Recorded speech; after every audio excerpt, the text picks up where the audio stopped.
Hi guys, welcome to my YouTube channel. Don't forget to subscribe and share.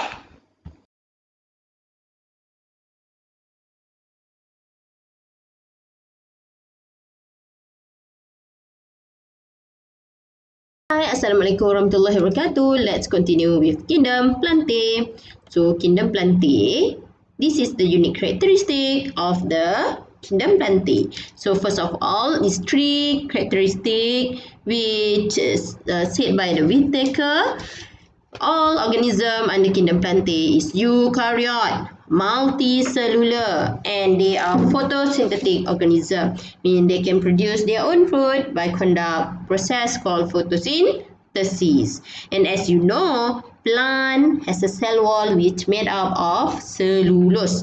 Plant also store their food in form of starch, and plant can produce sexual and asexual, and most of the plant may have a waxy cuticle for the protection. Okay, so how the plant is said more advanced compared to the algae in Kingdom Protista. Okay, first is multicellular gametangia. Multicellular gametangia means the gamete produced within the multicellular gametangia, and then it will to ensure the embryo after fertilization is protected.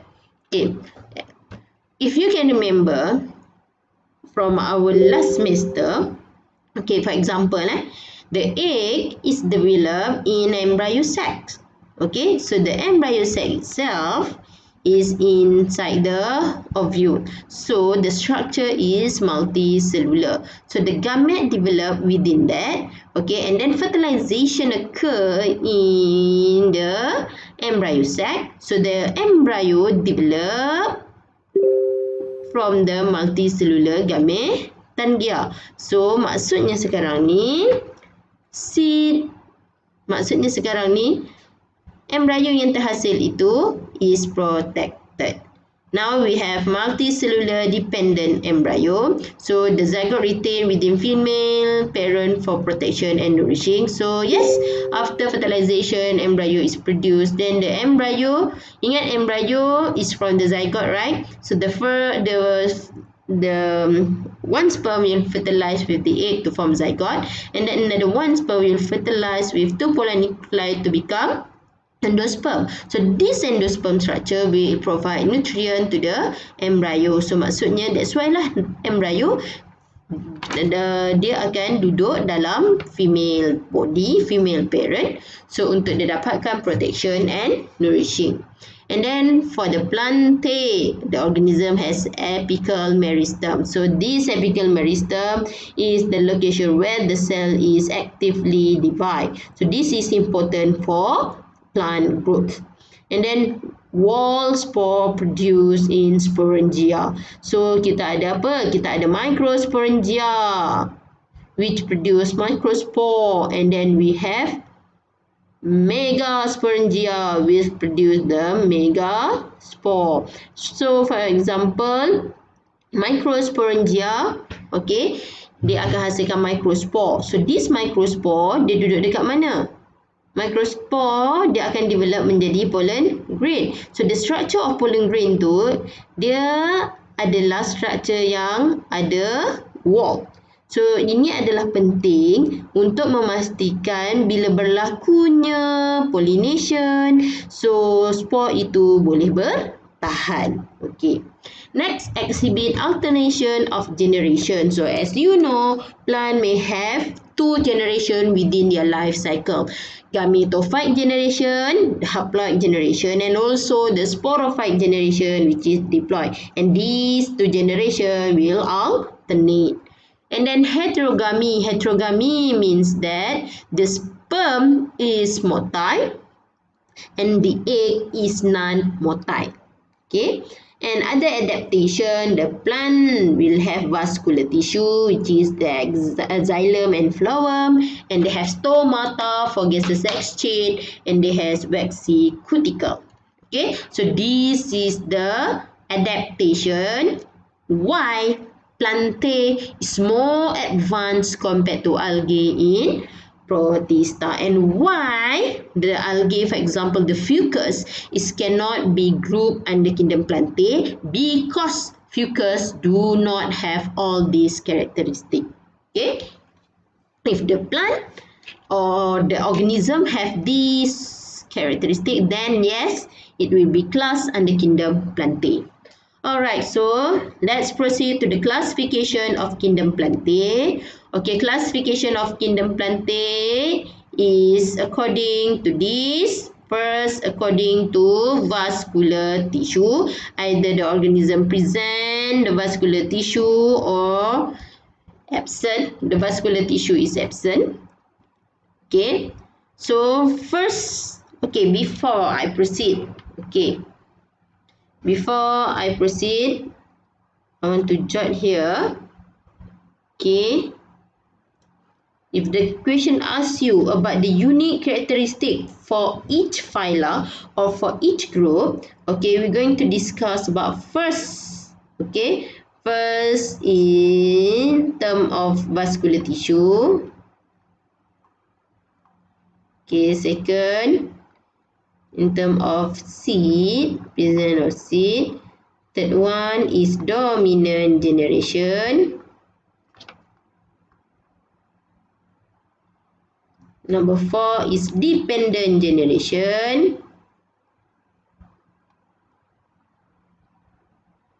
And then number 5, we can talk about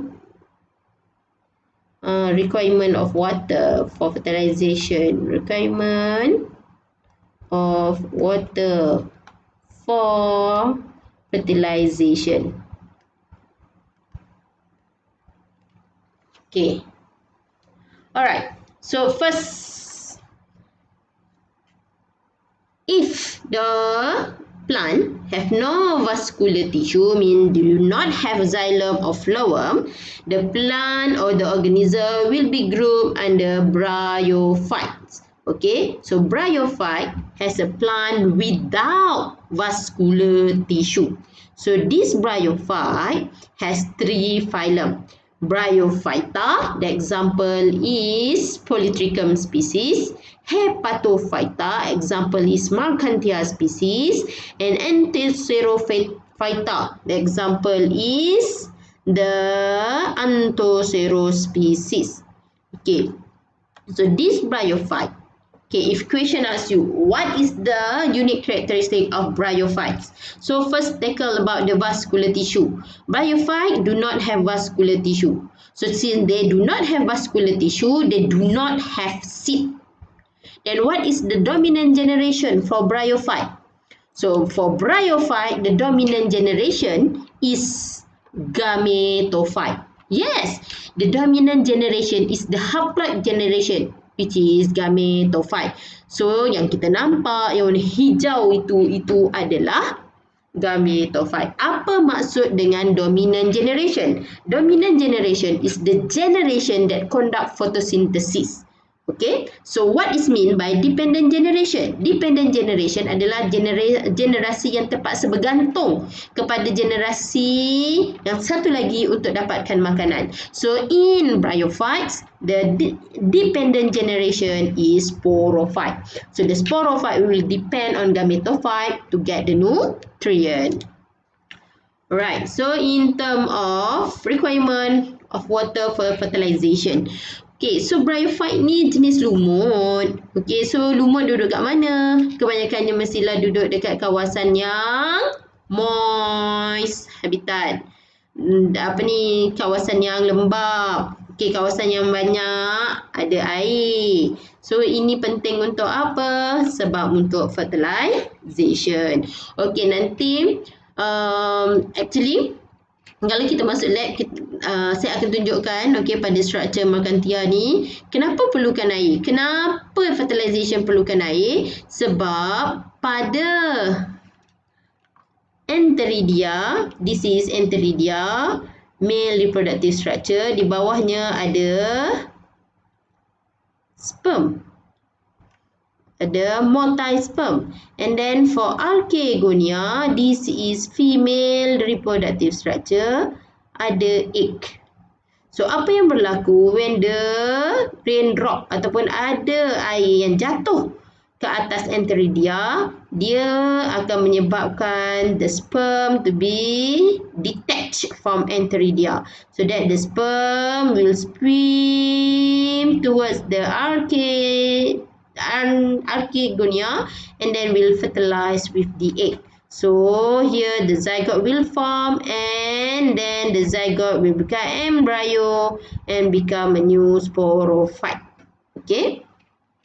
So that's why bryophytes required water for fertilization. Right. Next. Okay, if the organism has vascular tissue, has xylem, has phloem, so we look at the presence of seed. If they have vascular tissue but the seed is absent, so the plant will be grouped under pteridophytes. Okay, for pteridophyte have two phyla, Lycophyta, Lycopodiophyta, and also phylum Pteridophyta. So for Lycophyta, example is Lycopodium and also Selaginella. For Pteridophyta, example is Dryopteris. So if question asks you, what is the unique characteristic of Pteridophytes? They are vascular plant. They are seedless plant. And then, what is the dominant generation? Okay, start from Pteridophyte. What we can see with our naked eye is actually the sporophyte generation. So, yang kita nampak hijau-hijau yang besar-besar ni, ini semua adalah generasi sporophyte, which is the diploid generation. Okay. But then, okay, for Dryopteris, they have a special structure. The structure is like this, heart shape. So this heart shape structure called as protellus. This protellus is independent gametophyte. Okay, independent gametophyte maksudnya dia pun boleh buat fotosintesis juga, tapi itu hanya untuk Dryopteris sajalah. Okay, so maksudnya yang conduct fotosintesis itu adalah generasi sporophyte. And dependent generation will be gametophyte. Then how about requirement of water for fertilization? Yes, kita boleh nampak lagi paku pakis, pucuk-pucuk paku semua ni berada dekat kawasan yang masih lagi lembab. Okay, so menunjukkan for fertilization still required water.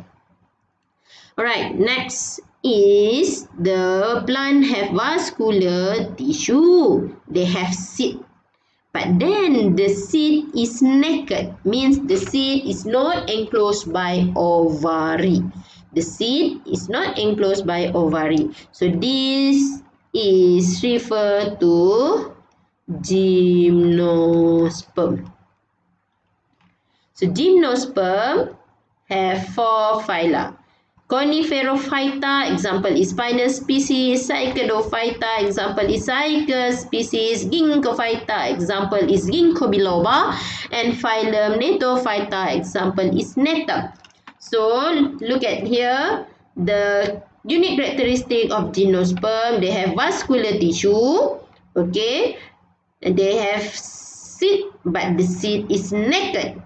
The dominant generation is already sporophyte generation. So the dependent generation will be gametophyte generation. Yes. And the requirement of water for fertilization, no. Dia dah advance. So dia tak perlukan air untuk buat fertilization. Alright. So last is the species of this plant has vascular tissue, they have seed, and the seed is protected by ovary. So this is referred to angiosperm. Okay, and for this angiosperm, you need to remember they have 2 class. Okay, which is the Dicotyledone and class Monocotyledone. This one is Magnifera indica, manga actually, and Z-Mix. Alright, so according to the unique characteristic for angiosperm, the vascular tissue ada. And then the vascular tissue as angiosperm, they have complete vascular tissue. Apa maksud complete? Maksud complete vascular tissue kat sini, the xylem have trachea and also vessel element.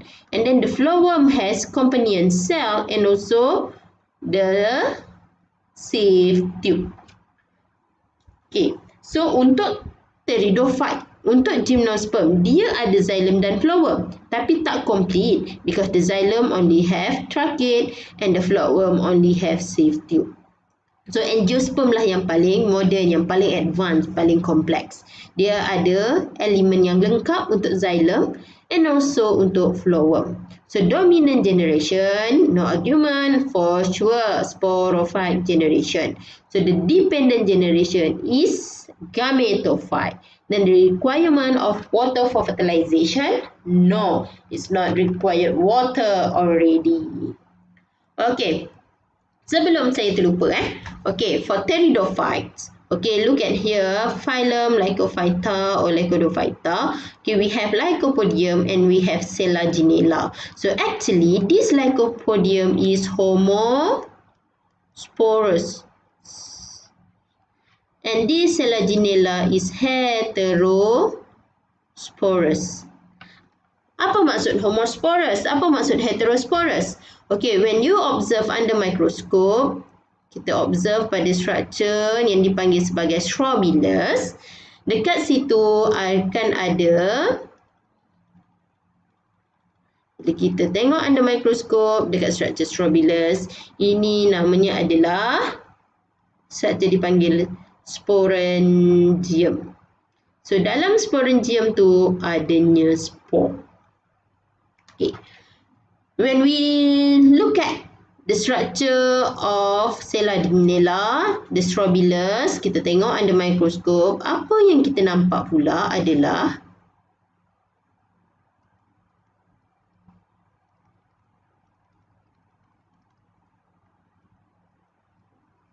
two types of spore and two types of sporangium. First, yang besar-besar ni. Yang besar-besar ni, bulat besar-besar ni, ini represent megaspore. So, the tiny one, this is referred to microspore.